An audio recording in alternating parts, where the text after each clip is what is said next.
சரி பழம் பார்த்தீங்கன்னாக்கா சின்ன சின்னசாக ஆப்பிள் பழம் மாதிரி தான் இருக்கும். குட்டி குட்டிஸாக ஆப்பிள் பழம் மாதிரி இருக்கும், இனிப்பாக இருக்கும்.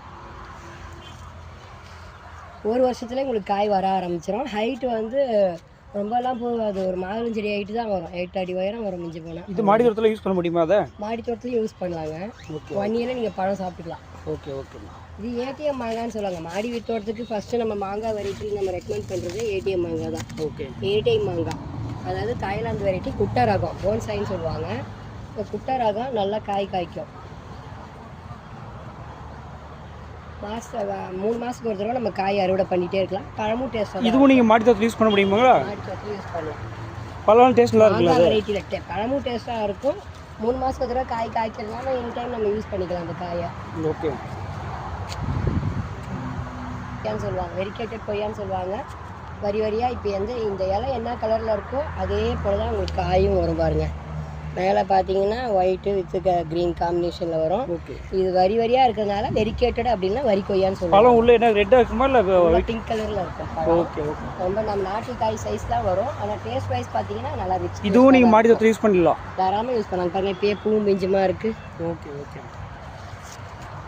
இது வந்து காய்கிங் நாவல்னு சொல்லுவாங்க. நாவல்லே நம்மக்கிட்ட ஒரு 3 ரகம் இருக்குது. இந்த நகம் வந்து பிளாக் நாவல்னு சொல்லுவாங்க. பிளாக் நாவல் பார்த்தீங்கன்னாக்கா நம்மக்கிட்ட இது பழம் வந்து வெயிட்டு வந்து ரொம்பலாம் இல்லை, ஒரு 40 கிராம் 50 கிராம் வரைக்கும் தான் வரும். ப்ளஸ் கண்டென்ட் அதிகமாக இருக்கிறதுனால இது வெயிட் ஜாஸ்தியாக இருக்குது, பழம் பெருசாக இருக்குது அப்படின்னு சொல்லுவாங்க.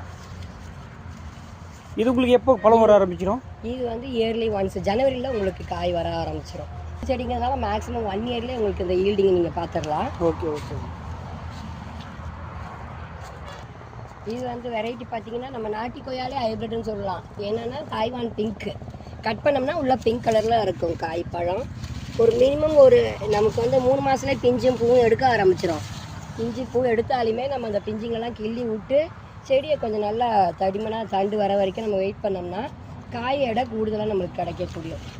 கட் பண்ணோம்னா உள்ள பிங்க் கலரில் இருக்கும். அது தாய்வான் பிங்க். நம்பி பார்த்தீங்கன்னாக்கா மேக்ஸிமம் நீங்கள் நம்ம நாட்டு நெல்லிக்காய்னு வரவங்கலாம் கேட்குறீங்க. ஆனால் இந்த நாட்டு நெல்லிக்காய் ஈக்குவல் தான் இதுவும். ஏன்னா அது சைஸ் சின்னசாக இருக்கும். இது கொஞ்சம் நல்லா லென்த்தாக நம்மளுக்கு அந்த ஷார்ப் ஃப்ரூட் மாதிரி லென்த்தாக வரும். புளிப்பு கண்டென்ட் தான். வீட்டு முன்னாடி வைக்கணும் நெல்லிக்காய் அப்படின்னு ஆசைப்பட்டீங்கன்னா இது வைக்கலாம். மினிமம் 8 அடி உயரம் தான் போகும், ரொம்ப ஹைட்டெல்லாம் போகாது.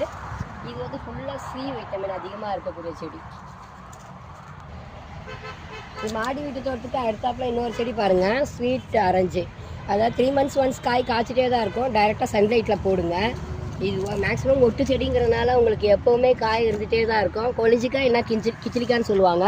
ஆனால் அந்த செடி பார்த்தீங்கன்னா நாட்டி ரகம்ன்றதுனால அதில் முட்கள் அதிகமாக இருக்கும்.